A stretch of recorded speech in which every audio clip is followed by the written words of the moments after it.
راستی که جان عزیز او نثار راه ملتی بود.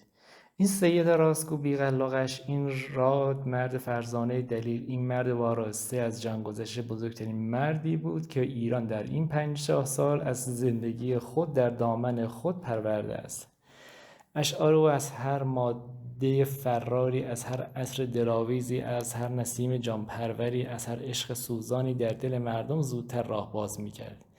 سحری که در سخن او بود که من در سخن هیچ کس ندیدم. این مرد جادوگری بود که با ارواح مردم طبقه سوم این کشور، این مردمی که هنوز زنده اند و هرگز نخواهند مرد، بازی میکرد. روح مردم در زیر دست او خمیرمایه‌ای بود که به هر گونه‌ای که میخواست آن را در میآورد.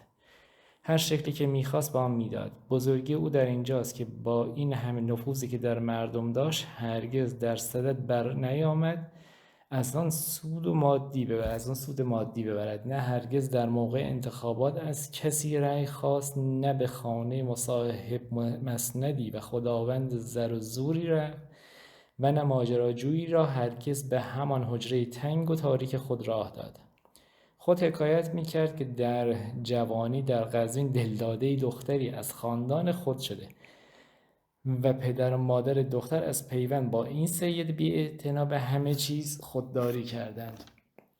از آن روز ناکامی عشق در دل در زیر خاکستر که گاهی گرم میشد پنهان کرده بود و به همین جهت در سراسر زندگی مجرد زیست. سرانجام گرفتار همان عواقبی شد که نتیجه طبیعی مسلم این گونه مردان بزرگ است. او را به تیمارستان شهر نو بردند که در آن زمان دارالمجانین میگفتند. اتاقی در حیاط عقب تیمارستان به او اختصاص دادند. بارها در آنجا به دیدن و دلجویی و پرسش و پرستاری او رفتم. من نفهمیدم چه نشانه جنون در این مرد بزرگ بود. همان بود که همیشه بود. مقصود از این کار چه بود؟ این یکی از بزرگترین معماهای حوادث در این دوران زندگی ماست. خبر مرگ او را هم به کسی ندادند. آیا راستی مرد؟ نه، هنوز زنده است و من زنده تر از او کسی را نمی شناسم. اگر دلهای مردم را بکاوید، هنوز در دلهای هزاران هزار مردمی که او را دیدند و شعرش را خواندند جای دارد و در پایان زندگی که هنوز گرفتار نشده بود مجموعه اشعار خود را در 2 مجلد در همان مطبعه کلیمیان چاپ کرد و با سرعتی عجیب نسخه های آن تمام شد. دوباره در بمبئی در آن هزاران فرسنگ مسافت از ایران آن را چاپ کردند و باز تمام شد. فروش نسیم شمال زندگی آسوده‌ای برای او فراهم می‌ساخت که با کمال کرم و گشاده رویی با چند تن دوستان نزدیک خود می‌گذراند. معروف شد اندوخته‌ای داشت و رندان بهانه جویی کردند که اندوخته او را بربایند. از این مردم هرچه بگویند برای میآید.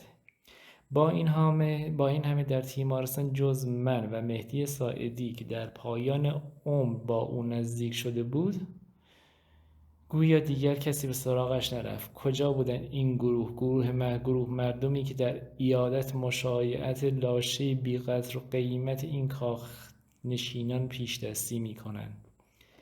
این مرد بزرگتر از آن بود که به پرسش و دلجویی ایشان نیازمند باشد. مردان بزرگ بزرگی را در خود می جویند، نه از کاسه لیسان بیشتر. هرگز کسی بزرگی را به زور و زر نخریده است. اصلا در بازار جهان بزرگی نمی فروشند. این کالایی است که طبیعت در نهانگاه خزانه خود برای نیکبختانی که زنده جاویدند ذخیره کرده است. طبیعت در بخشیدن این متاع بخیل نیست. تنها همتی و از خودگذشتگی خاص نیستی انسان را به پای این خوان نعمت بیدریغ میرساند. حساب از دستم در رفته است. نمیدانم چند سال است که این گنج زوال ناپذیر از دست ما رفته است. گویا نزدیک 30 سال می شود.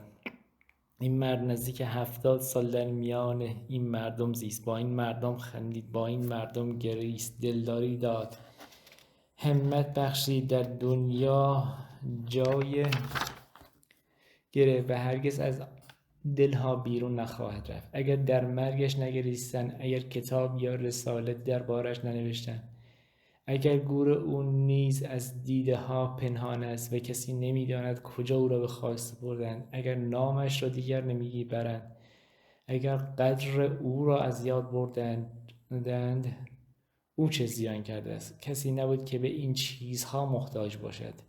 او تا زنده بود به هیچ کس و هیچ چیز محتاج نبود و همه به او محتاج بودند. حالا هم که نیست، اگر کسی خود را به او محتاج نداند به خود زیان کرده است. جوانان عزیز، این مرد از شما بود و برای شما بود. لااقل شما او را بشناسید. در هر گوشه ایران که کسی قطره اشکی برای او بریزد، همین برای او بس است. جز این چیزی نمیخواست و جز این هرگز چیزی نخواست. نقل از مجله سیاه‌سپید، شهریور 1334.